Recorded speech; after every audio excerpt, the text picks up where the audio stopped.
Assalomu alaykum aziz hamkorlar, aziz hamshaharlar, aziz navoiyliklar.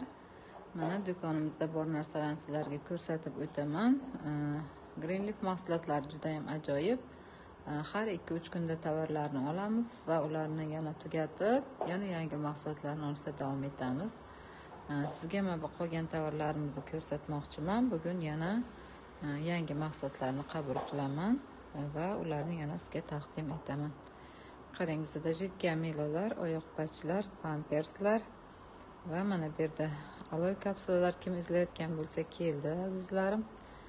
Paypoqlar, turli xil vositalar, yuvish vositalari, ya'ni vannani yuvadigan, unitazlarni yuvadigan, gaz yuvadigan tijirlarimiz va turli xil patchlarimiz, shampunlarimiz turli xillaridan bor. Bemalol kelib xarid qilishlaringiz mumkin. Gel dushlarimiz va zubni pastalarimiz turli xillaridan, prokladkalar, gigiyenik vositalar, yana mana bu yerda kapsulalar, sovunlar har xil. Yuzingizga qarab tanlayverasiz. Mana bu yerda esa kukunli parashoklar 1,5 kilolik, 1,5 kilolik, 2 kilolik, 3 kilolik jiddiy parashogimiz va 1 kilolik parashoklarimiz, posuda gellarimiz ham bor. Mana bu yerda esa zubni pastalarimiz, zubni cho'tkalarimiz, keratin balzamlarimiz, oshxona salfetka. Mana bu yerda esa jasmin choylarimiz